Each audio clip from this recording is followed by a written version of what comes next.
today I am teaching you history chapter first, glorious India, गौरवशाली Bharat. In last class I taught you Maurya dynasty, Songa dynasty, and now Gupta dynasty, Gupta वंश. तो जो Gupta dynasty में कुछ difficult words हैं जो मैंने यहाँ पर आपके लिए ब्लैक बोर्ड पर लिख दिए हैं, इनसे आपको हेल्प मिलेगी. Now come on and open your text book, page number 13. Gupta dynasty 275 CE to 550 CE. गुप्त वंश 275 से लेकर 550 ईसा पूर्व. Gupta dynasty emerged after the end of Kushan dynasty. गुप्त वंश का उदय कुषाण वंश के बाद हुआ.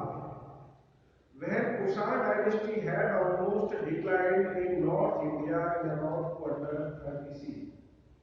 जब कुषाण वंश लगभग उत्तर भारत में 230 ईसा पूर्व के लगभग पता नहीं चुका था. That a large part of land came under the rule of Shakya Murandas.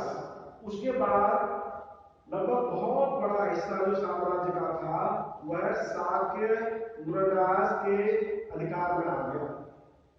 Who continued to rule till around 250 CE, जिन्होंने लगातार 250 ईसा पूर्व तक शासन किया.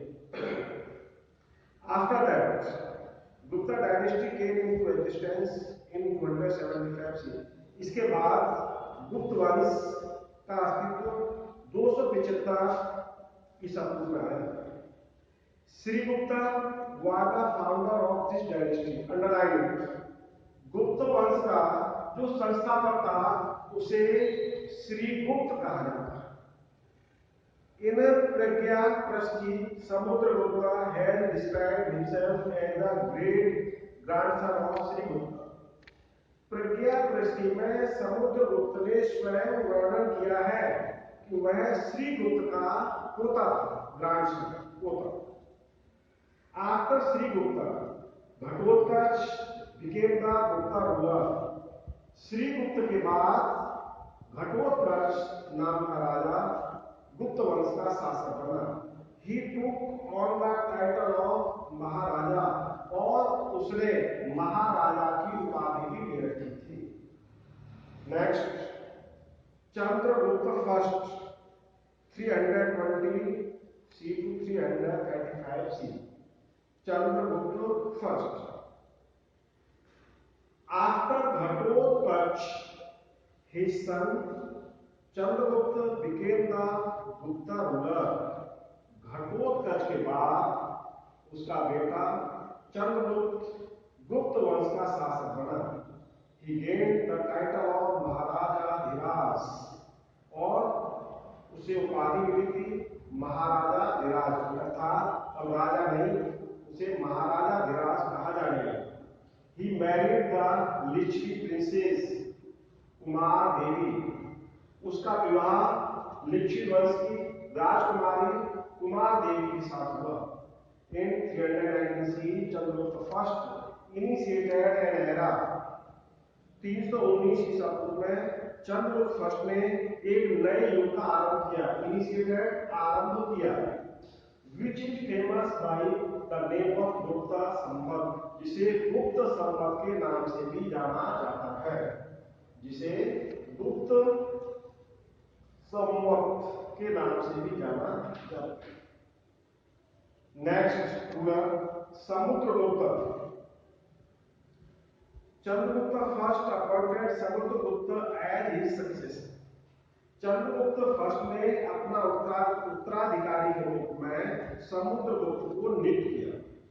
His ideal was conquering and unifying entire India. उसके आदर्श विजय प्राप्त करने वाले थे और उसने संपूर्ण भारत को एक किया. He expanded the Gupta Empire significantly. उसने गुप्त वंश का विस्तार किया. He believed in imperialism. वह साम्राज्यवाद में विश्वास रखता था, अर्थात समुद्रगुप्त साम्राज्यवादी था। अपने साम्राज्य को, अपने राष्ट्र को, इनको विस्तृत करना चाहता था। His court poet Hari Sen has described about his victorious military exhibitions in his records in Allahabad Prestige. Samudragupta के दरबारी कवि हुआ करते थे जिनका नाम हरिसेन था। उन्होंने वर्णन किया है कि समुद्रगुप्त ने अनेक सैनिक अभियान चलाए थे, ऐसा इलाहाबाद कस्बी में अभिलेख है। These records are inscribed on the same pillar on which Ashoka's epics are inscribed. और यह अभिलेख उन्हीं स्तंभों पर वर्णित है जिन पर सम्राट अशोक का वर्णन है, उसके शिलालेख। The rulers and the countries which were won by Samudragupta can be divided into 5 parts. The rulers and countries, जिन शासकों पर और जिन देशों पर समुद्रगुप्त ने शासन किया, उनको 5 भागों में बांटा जा सकता है। The states of Ganga Yamuna का क्षेत्र, द्वार, states of eastern Himalayas, पूर्वी हिमालय का क्षेत्र, the bordering states of eastern Vindhya region, Vindhyachal का पूर्वी क्षेत्र, eastern deacon and the states of South India और दक्षिण भारत का हिस्सा, and the Shakya and Kushan state, और जहां पर शाक और कुषाण राजाओं का शासन था वो भी। Witnessing the extent of his victories, Smith has rightly called him. Smith ने उसकी विजयों का वर्णन करते हुए लिखा है द नेपोलियन ऑफ इंडिया, अर्थात उसको उसने उपाधि दी नेपोलियन ऑफ इंडिया। एज पर इलाहाबाद प्रस्ती के अनुसार he was never defeated in any battle.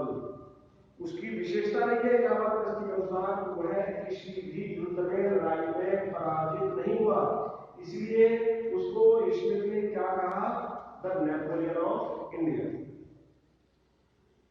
समुद्रगुप्तास possessed a very powerful navy.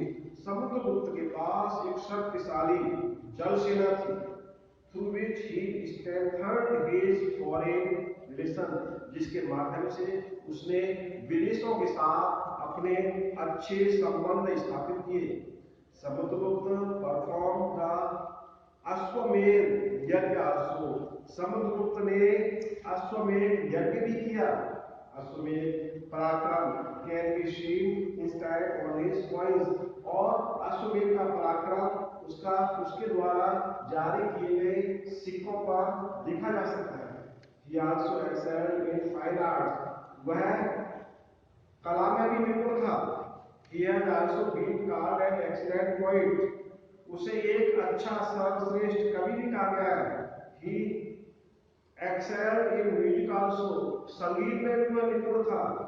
His image of playing harp is inscribed on the back of the coin, जो सिक्के उसके द्वारा जारी किए गए थे उन सिक्कों पर उसके द्वारा वीणा बजाते हुए दर्शाया गया है। हार्प कहते हैं वीणा, harp.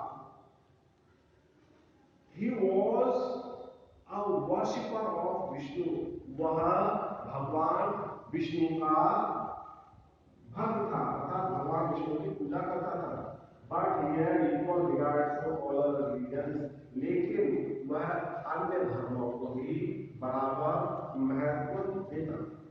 Next after this Chandragupta second, Samudragupta के बाद चंद्रगुप्त का समुद्रगुप्त और उसके बाद Chandragupta second. Chandragupta second was the son of Samudragupta. Chandragupta second Samudragupta का बेटा था। He was also called देव राजा और देवगुप्ता, उसका दूसरा नाम देवराज और देवगुप्ता के नाम से भी जाना जाता है। He expanded his empire through marriage, alliance and peace, उसने अपने साम्राज्य का विस्तार किया वैवाहिक संधियां करके और विजय हासिल करके। He got his daughter Prabhavati married in king Rudrasena, उसने अपनी पुत्री का विवाह वार्ता राजा जो रुद्रसेन था उसके साथ किया। आफ्टर ही डेथ, उसकी मृत्यु के बाद Prabhavati became the actual ruler by making her younger son occupy the throne. Prabhavati स्वयं शासक बन गई और उसने अपने छोटे बेटे को सिंहासन पर आसीन कर दिया। Chandragupta had established his indirect rule upon the states of Varta also. Chandragupta का अप्रत्यक्ष रूप से वार्ता पर भी शासन था। Chandragupta second also occupied western Malwa and Gujarat. Chandragupta second ने मालवा और पश्चिमी मालवा और गुजरात पर भी अपना कब्जा कर लिया था।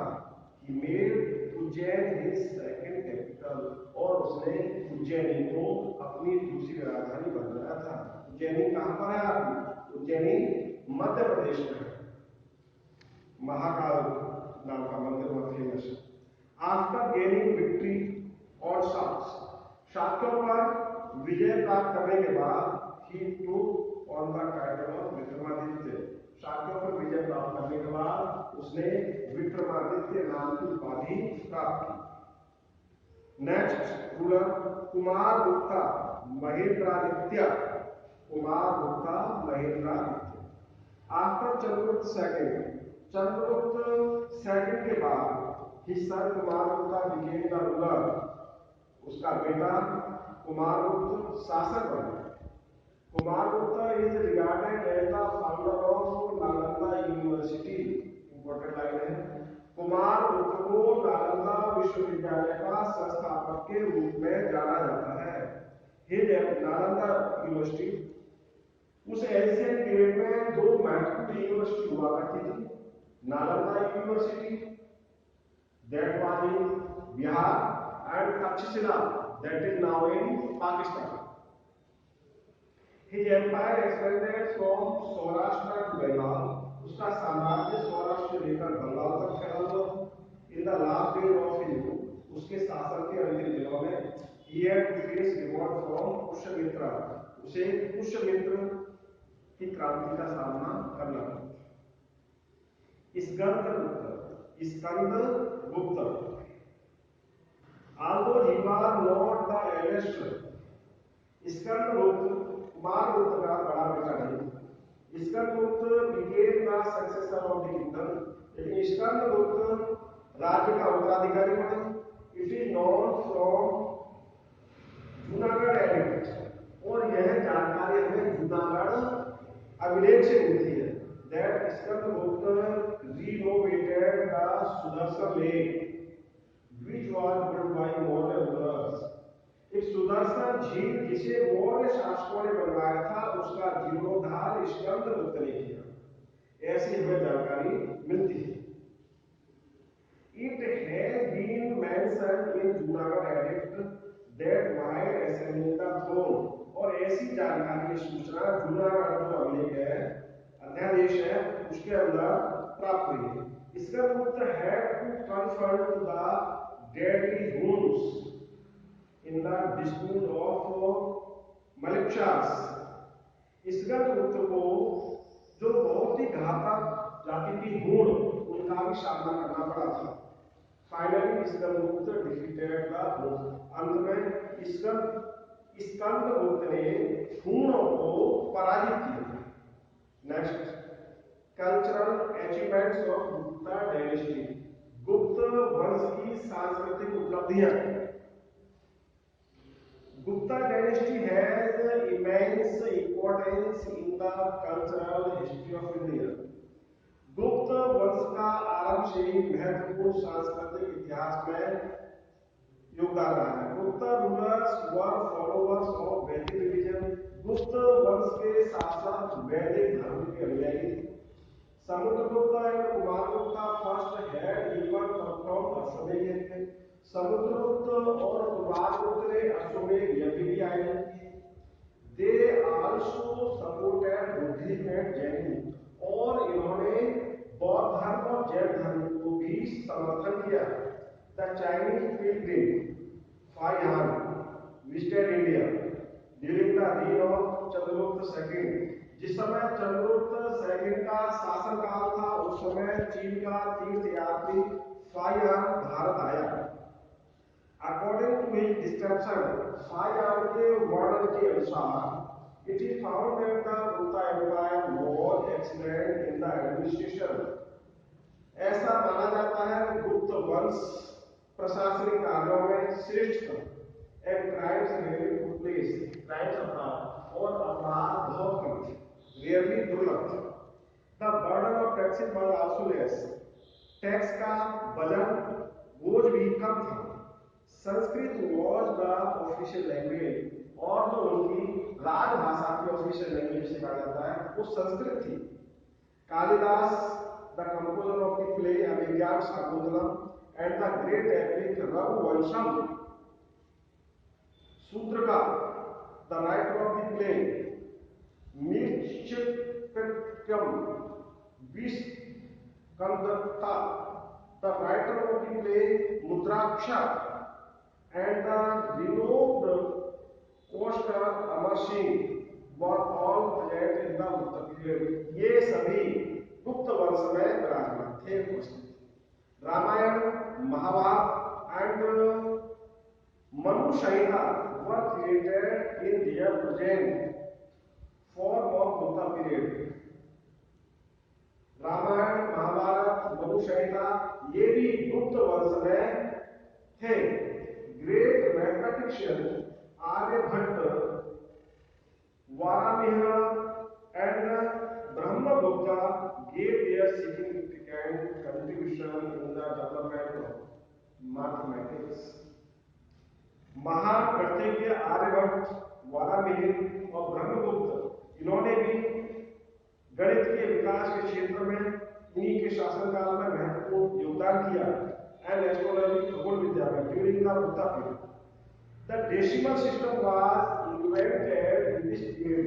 और गुप्त राजाओं के शासनकाल में ही दशमलव प्रणाली का आविष्कार हुआ।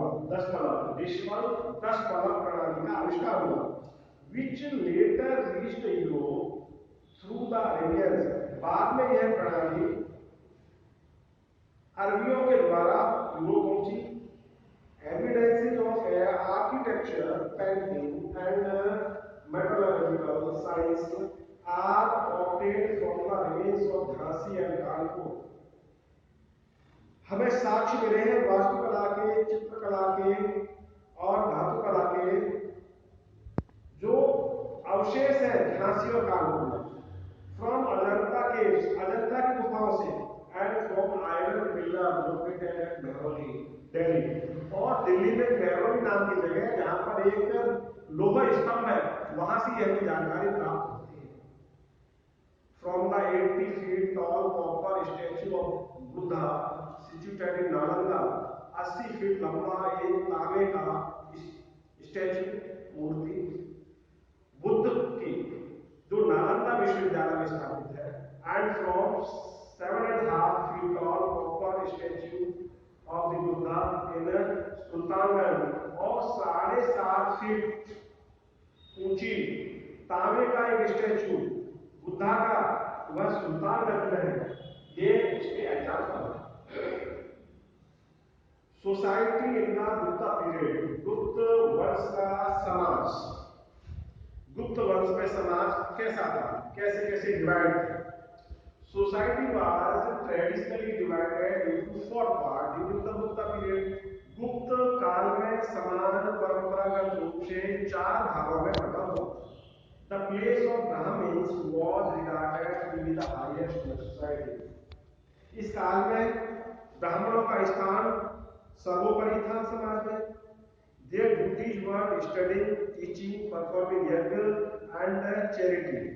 इनका कर्तव्य था अध्ययन करना, अध्यापन करना और यज्ञों को आयोजित करवाना, एंड चैरिटी और दान। The Kshatriyas were responsible to defend the nation। क्षत्रियों का उत्तरदायित्व था कि वे राष्ट्र की रक्षा करेंगे, सुरक्षा देंगे। वैश्यास were in the occupation of trading and commerce। वैश्यों का व्यवसाय था व्यापार करना और वाणिज्य। शूद्राज वर सर्विस प्रोवाइडर्स, और जो शूद्र थे वे सेवादार थे। In Gupta period the bond of occupations in context to caste had started to get weakened. Gupta काल में जो व्यवसाय के आधार पर जाति बंधन था वह कमजोर पड़ने लगा। इवन आफ्टर ऑल दिस, इस सब के बाद the basis of castes was birth, जाति का आधार जन्म था। इंस्टीट्यूट ऑफ स्किल और एक्शन, न कि कौशल और उसके कार्य के आधार पर। Women had an important place in the society, महिलाओं को समाज में एक महत्वपूर्ण स्थान था। इन रिलीजियस एक्टिविटी, धार्मिक गतिविधियों में the presence of wife along with husband was mandatory। धार्मिक गतिविधि यज्ञ वगैरह करते थे तो उसके अंदर पति और पत्नी दोनों का होना अनिवार्य था, मैंडेटरी था, मैंडेटरी अनिवार्य। वीमेन गॉट एजुकेशन, महिलाओं एजुकेशन प्राप्त कर सके। वेल, पर्दा या वेल बुर्का भी कहते हैं, घूंघट लगाना कहते हैं। सिस्टम वाज नॉट प्रिविलेज, ऐसा प्रचलन नहीं था। At the time 8 types of marriage were privilege. गुप्त वंश के शासन काल में 8 प्रकार के विवाह बताए गए, प्रचलित थे। द प्रैक्टिस ऑफ स्वयंवर वाज आल्सो प्रिविलेज, स्वयंवर की प्रथा भी थी। मुद्राक्षी, कर्ण, अमास्ता, पार्श्व एंड उग्र were the mixed arts during the Gupta period. ये मिश्रित जातियां थी गुप्त काल में। विच वर एग्रेसिव, और ये जातियां कैसी थी? उग्र थी।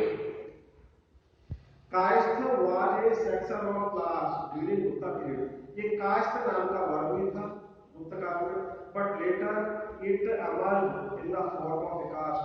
बाद में यह एक जाति के रूप में उदय हुआ इसका। Women have been idealistically depicted in the literature of Gupta period. Gupta काल के साहित्य में महिलाओं को आदर्शवादी बताया गया है। In case of not having a son, यदि किसी के पास बेटा नहीं होता था तो the wife had initial right to her husband property, तो उसकी पत्नी को आरंभिक स्तर पर अपने पति की संपत्ति को लेने का अधिकार था। ऐसा गुप्त वंश के साहित्य में वर्णन किया गया है। Today enough, and our next topic will be for next day Vardha dynasty. Vardha dynasty, I will taught you